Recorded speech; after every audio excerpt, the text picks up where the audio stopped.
Good morning. My name is Joe Alagna. I am the Vice President of Channel Development at 101 Domain, and I want to thank you all for coming to our webinar today.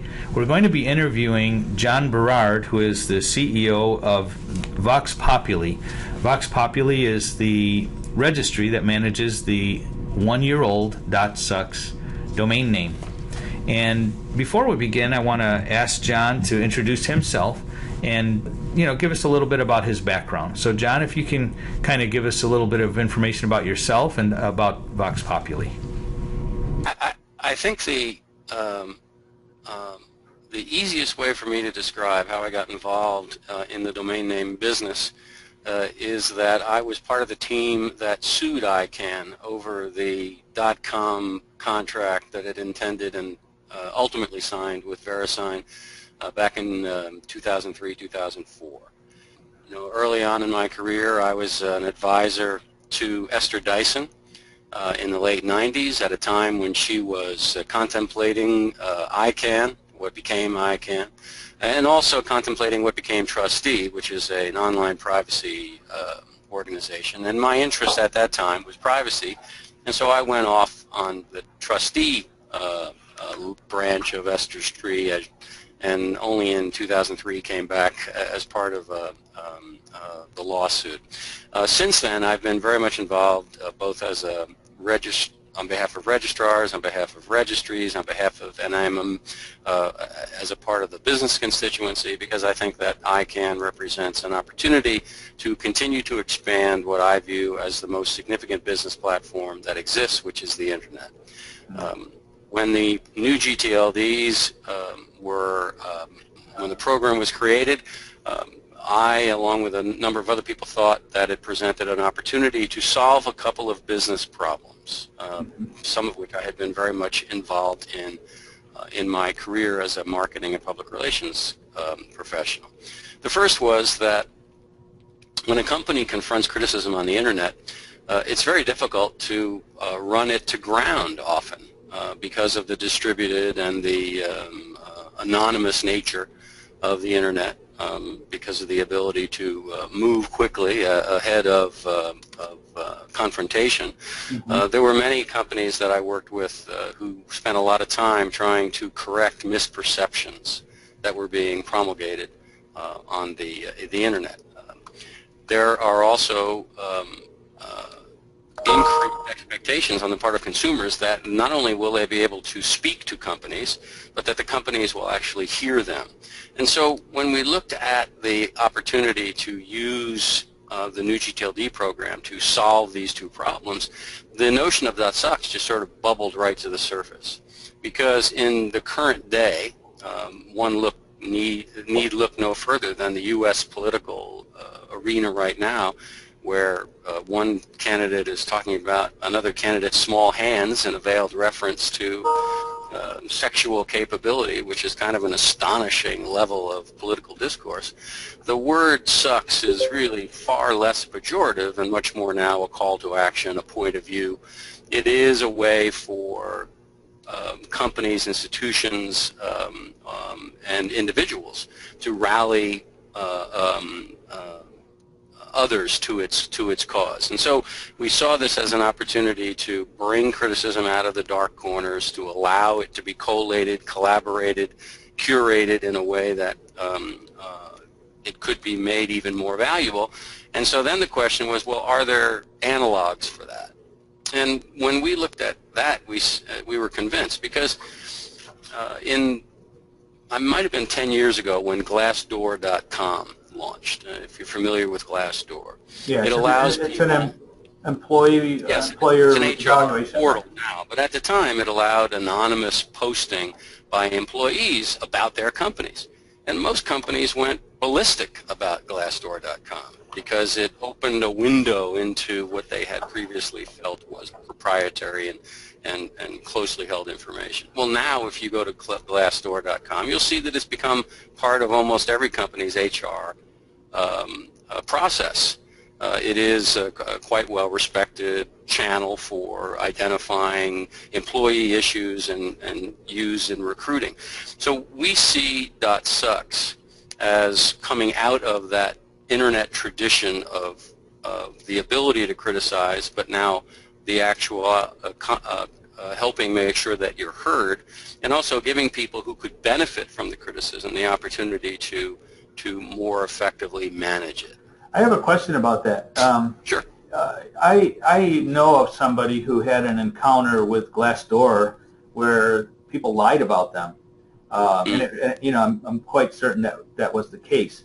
Is there, you use it as an analogy, is there some means, or is there, has .sucks thought about that in terms of, is there a way for somebody to be able to defend themselves, I guess? Well, I can't speak specifically about Glassdoor other than what I see from the outside. But in terms of what we're attempting to do, the mission is to make sure that the opportunity for dialogue exists, so that if somebody were to say something that wasn't true, you wouldn't be barred or be unable to refute it. Okay. And so, as the sunlight is the greatest disinfectant, as they say, of bad behavior. Right. And so this is the opportunity to shine some sunlight when people say things are wrong, or when a misperception is allowed to root. Okay. All right. So that's a good introduction. Tell me a little bit about, what your vision for .sucks is. Where, it's been a year.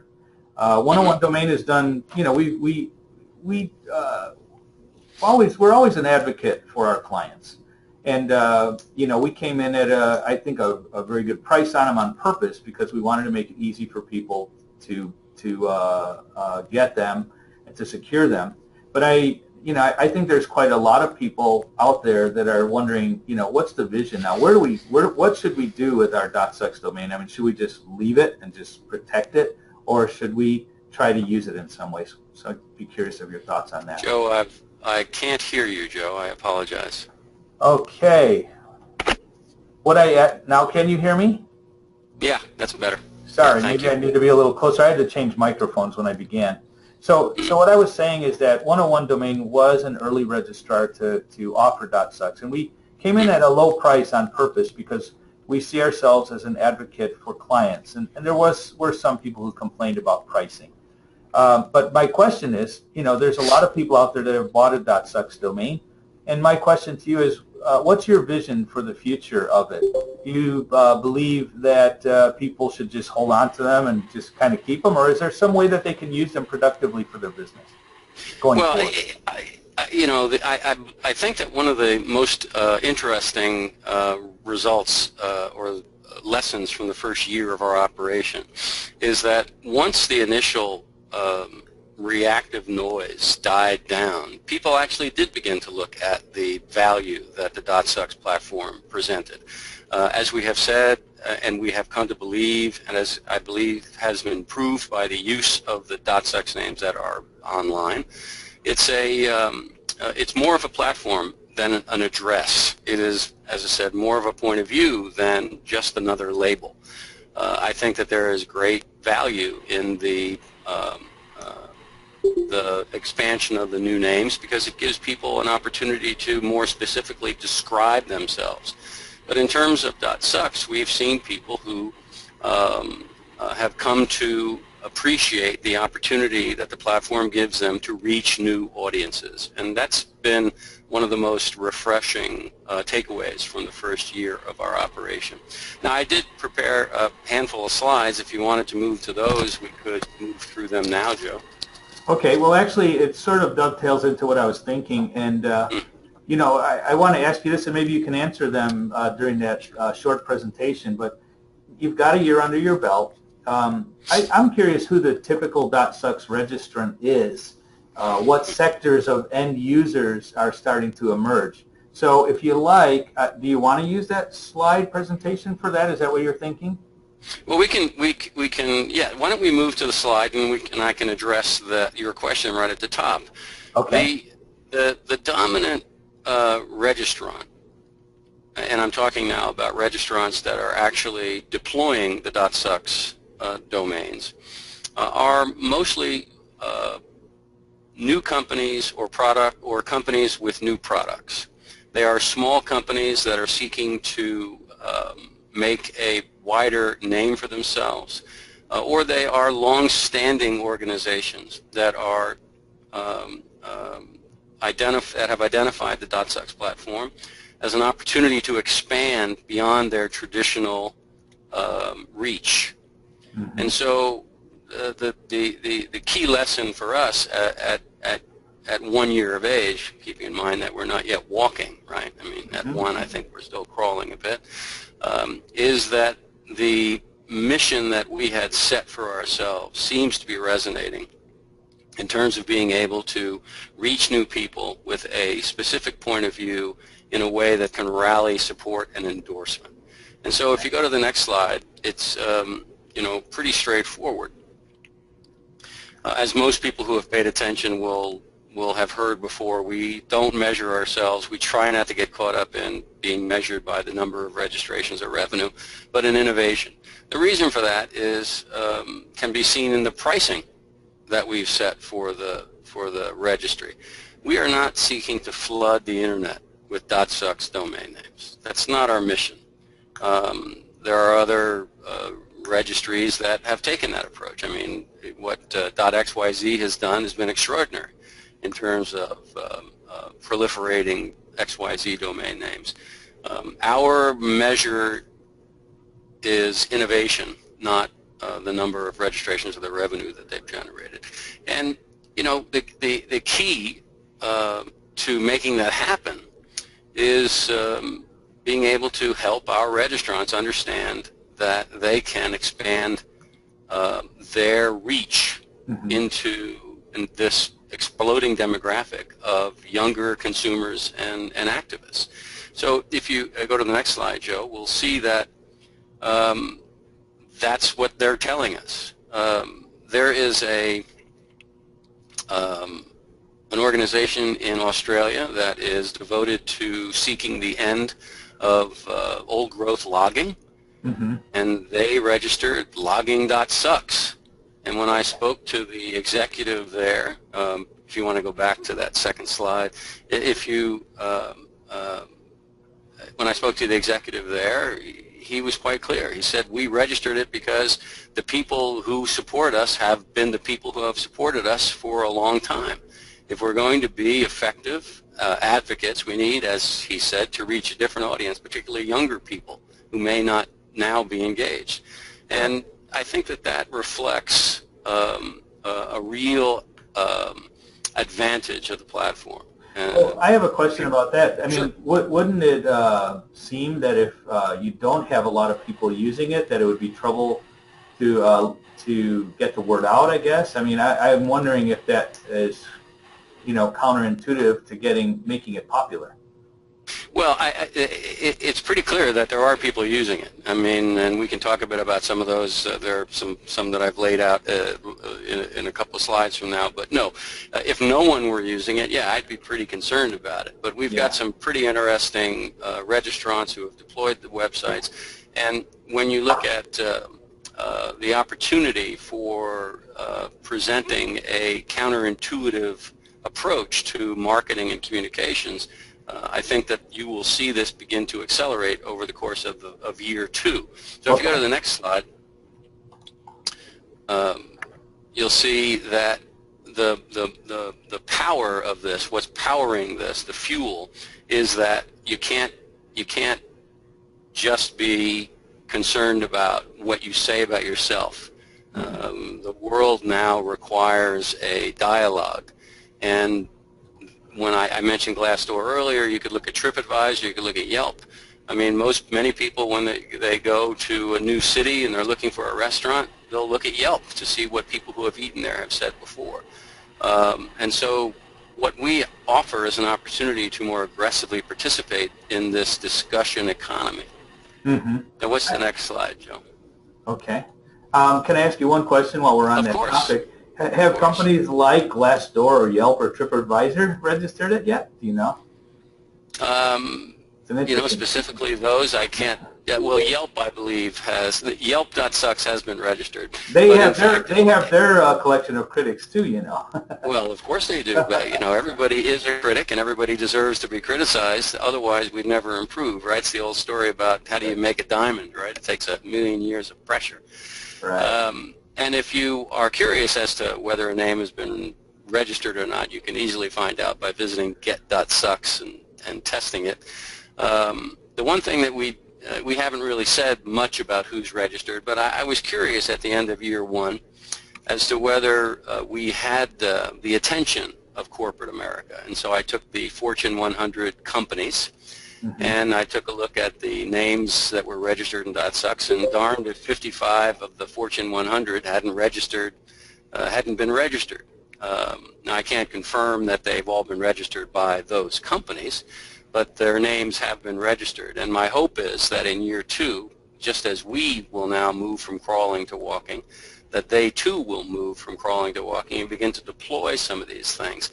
You know, I note that there are companies confronting problems almost daily that a .sucks domain name could help them manage. I think of Volkswagen and its controversy over the emission software in their diesel engines. If they had deployed a Volkswagen.sucks, they might have prevented their own Volkswagen.com website from being hammered to a degree. So essentially, a company confronting problems is creating its own, distributed denial of service attack on its own website. This is an opportunity to, could be an opportunity to direct and better respond and better transmit the information that you most want people to know. In the United States, there are, Chipotle, for example, with its E. coli problem. And there are a number of companies that are actually using sucks, just not .sucks. Taco Bell, for example, had a national ad campaign promoting its handheld food items, and they called it Sharing Sucks, but it was sharingsucks.com. We'll see if we can't get them to think differently the next time they go down that road. And so there's not that high a barrier in my mind for many companies to jump effectively into the .sucks platform. I mean, anybody who's listening probably knows a handful of companies whose brand personality right now could easily support a .sucks domain. I often think of companies like T-Mobile or Virgin America. It would not be shocking to me. In fact, it would be in total keeping with their brand personality for a T-Mobile.sucks website to appear, especially because of the approach they've taken to disrupting the mobile phone and data industry. Right. So those are some of the things that strike us when we look at how companies could and should make more and effective use in reaching that younger demographic. You can move to the next slide, Joe. Yeah, I have a question on that. So you're talking about companies. The other thing is, what are some examples? I mean, how are some companies actually using .sucks? What are, I'd be curious of a few examples. Well, my favorite use case is thismeeting.sucks. Okay. So it's a business services company in Chicago that is seeking to be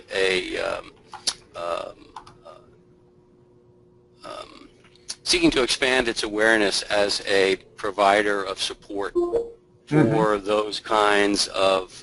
I've actually put it on the screen, by the way. Yeah, well, you'd have to log in there and all, but they also have a Facebook page. They have a Twitter account. If you wanted to go to Twitter and look at this meeting, you'd find their Twitter feed.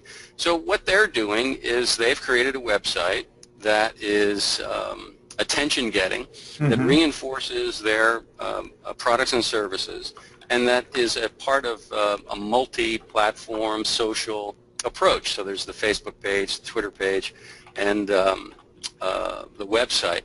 They have a mobile application, and it engages people to to describe, rate the meetings that they're in. They offer a monthly report. They'll essentially, my monthly report tells me how much time I'm wasting in meetings that I hate. But this one will get a high grade, Joe. I assure you. Yeah. Okay. Any other ones? Another one I like is PDF.sucks. Okay. So this is the brainchild of a company in upstate New York. They believe that they've got a better mousetrap when it comes to data visualization for business data. And they have decided that they want to play off Adobe, feeling that PDFs have the lion's share of the universe, and they have engaged hippos to help them make that story, to tell that story. And so you can, at this point, upload a PDF that you might have created, and the hippos will recast it in the technology of this company. Right. So they're using it as a way to create new, to draw attention in a different way, at a different angle, to introduce a new product, especially when that new product is up against a fairly formidable legacy and better funded company.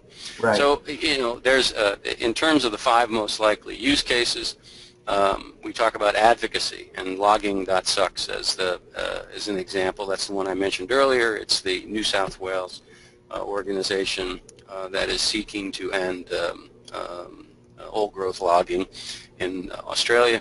In terms of customer engagement, there's a lawyer who's launched his own website, lancewallach.sucks, and his expertise is helping individuals with cases against the IRS and elsewhere. Interesting website. There's another website, lifeinsurance.sucks, which I find kind of interesting. It's run by a fellow who used to be at a large life insurance company and decided that the way life insurance was sold was just bad.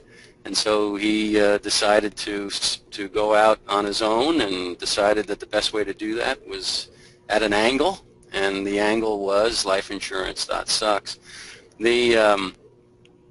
So when you look at advocacy, customer engagement, I talked about marketing, talking about PDF.sucks. One of the most interesting, I would have to say, in terms of criticism, is aircanada.sucks. So aircanada.sucks is not run by Air Canada. The person who runs it is, of course, an frequent Air Canada flyer. The site allows Air Canada travelers to share their stories. Now, the last conversation I had with the site runner was that the site specifically had not been contacted by Air Canada, but it was confirmed that many of the people of the flyers who had posted to aircanada.com had indeed heard from Air Canada. And so the intention of the site is to improve customer service, to change some policies that don't work in reality, and they're pretty happy that in the first 6-7 months of their operation that they've had a hand in helping Air Canada see the error in some of its ways. So in other words, it's not run by Air Canada, but these are people who just, what's their motivation? I think their motivation is to I take them at face value. Their interest is in giving people a platform to be heard and to affect change in a specific company. The ways in which this, or the mission of this of the team that runs this website, I don't have any particular insight into, but I will say that it is one of the more active and successful and best examples of how a .sucks domain can serve as a platform for for change. But it begs the question then, why wouldn't a corporation want to run this themselves? I mean, why would they want to leave it to somebody else? You're preaching to the choir, Joe. Oh, okay. My belief is that any company would be better to run this themselves, and this example may be the tipping point for some companies.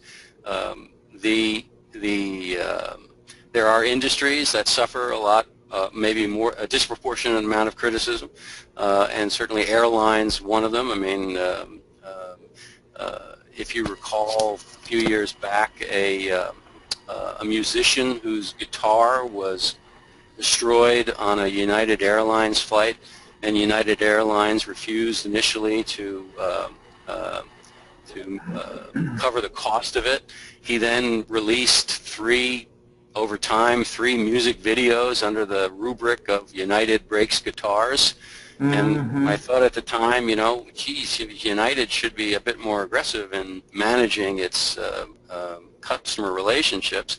Well, a .sucks platform allows a company to do that, and it is my hope, my expectation certainly, but my hope that companies in year 2 of the Vox Populi registry will come to see, agree, and deploy some of these websites. Okay. All right, so I have one other question, and you had one other one on there. Actually, you made this example when I spoke to you in our pre-interview. That was you talked about the example of, well, I don't even think this domain is registered, by the way, and I thought, wow, what a great domain. It was badbreath.sucks. And I don't think it's actually registered, right. But I thought, wow, what a great idea for like Listerine or some brand that, right. You know, or. And so one of the objectives that we have for year 2 is to meet with more ad and marketing agencies to better understand how and why and when we can work together on things like that. It certainly strikes me as logical that Nike would want to register running.sucks.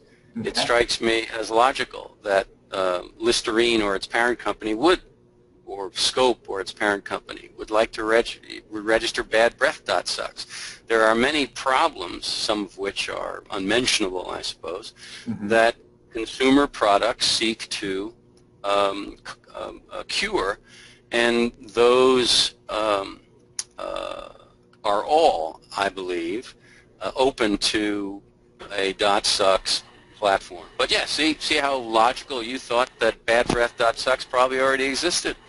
Right. But it doesn't. We're talking to some people in Washington about surveillance.sucks. We're talking to some food bank groups about hunger.sucks.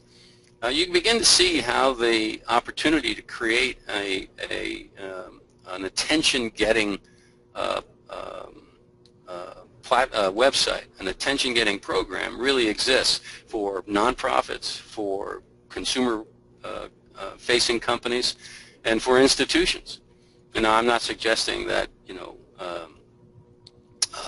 that a .sucks name is right for a country, although there probably are people in every country on the planet that would like to run a .sucks site so as to rally like-minded people to their cause. But there are plenty of opportunities.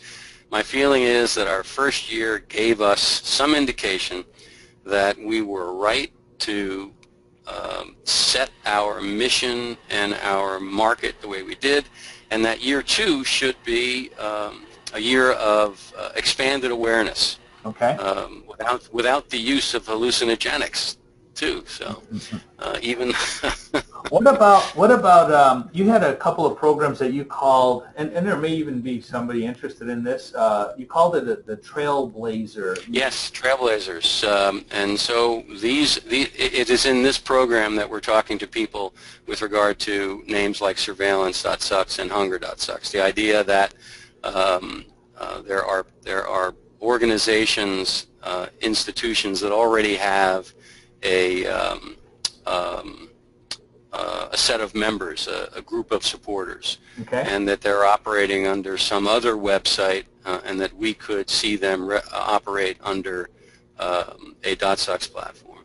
One of the, I haven't mentioned this before because it's not really innovative in my mind, but a number of companies that have registered their brand names, and Microsoft, I believe, is one of the more active in this regard. So they've registered Microsoft.sucks and Bing.sucks and such.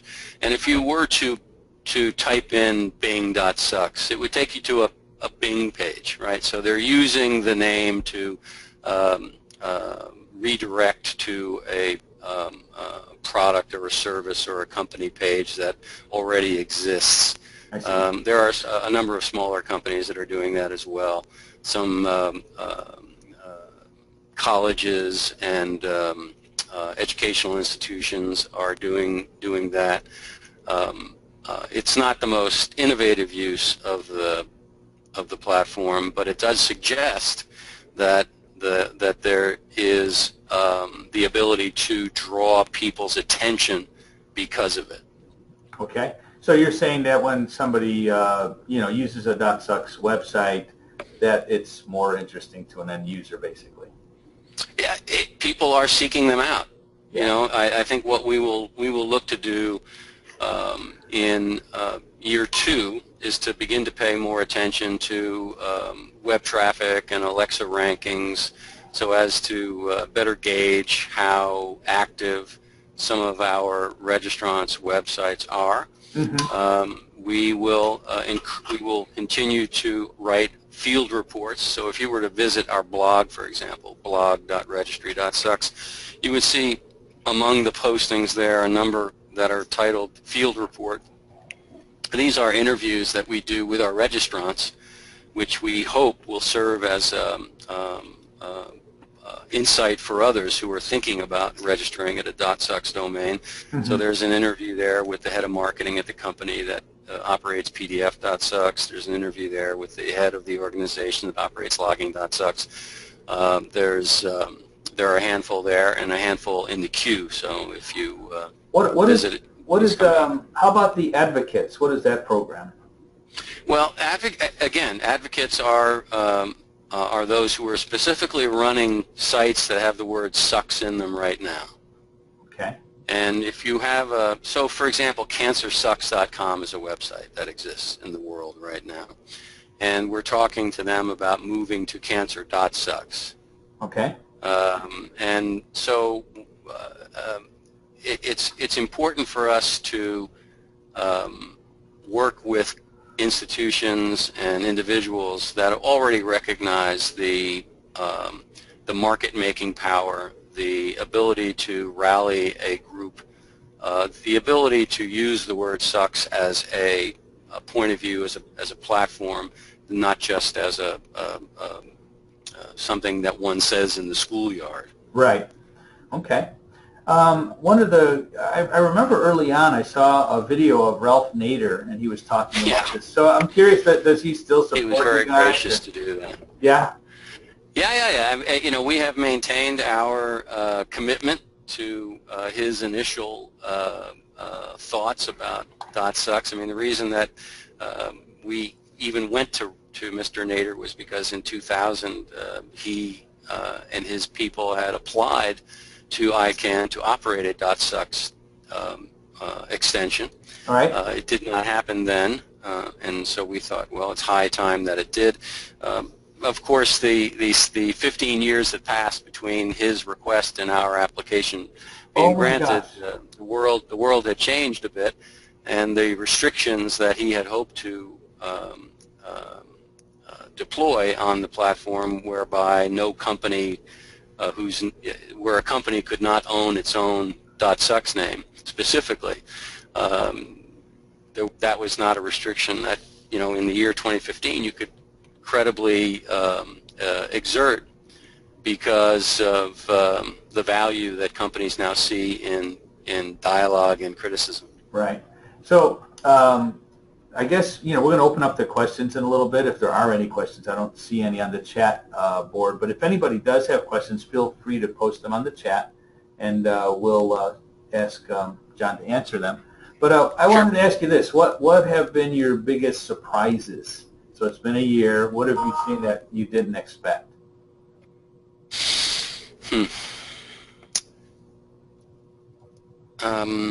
What didn't I expect? I didn't expect.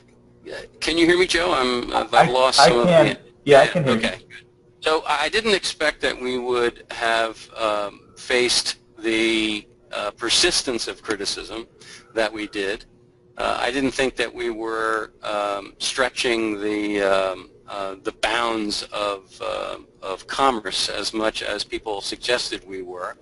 But I now also feel that I feel as if we've broken some ground that others have been able to follow in terms of thinking of registries not just as a different extension than .com, but as a different business and taking a different approach. And I didn't think that we would be as groundbreaking as we were. I see. Okay, having a little trouble here. Hold on a moment. Let me mute this a little bit. Okay, there was some noise there. Sorry. Can you hear me, John? John, can you hear me? I can. Yeah, we were having a little trouble with the speaker here. Okay, one of the questions is, what is your outlook for renewals and growth at Vox Populi? Well, I can only think that we are bullish on both. In terms of renewals, the value in the names and the motivation to register them initially has not changed in a year. And so if it had value 12 months ago, it has even more value today as the world has turned even a bit more. Mm-hmm. As I said, a year ago was before Taco Bell had done its Sharing Sucks campaign. A year ago was before what was it, Chipotle you were talking about before? Yeah, a year ago was before many of these events have occurred that I think should be giving companies and others reason to think that there's more value to a .sucks domain name than just to have it and keeping it in a drawer. Right. And so my expectations for year two are that there will be more people who will be testing the waters to see if they can indeed gain commercial advantage by being just a little bit out of the box. Okay. And then so that's why I'm bullish on renewals, and I'm bullish on registrations, because once value is established, then the price of a .sucks domain name will be seen by others, as we see it, as far below the value that they provide.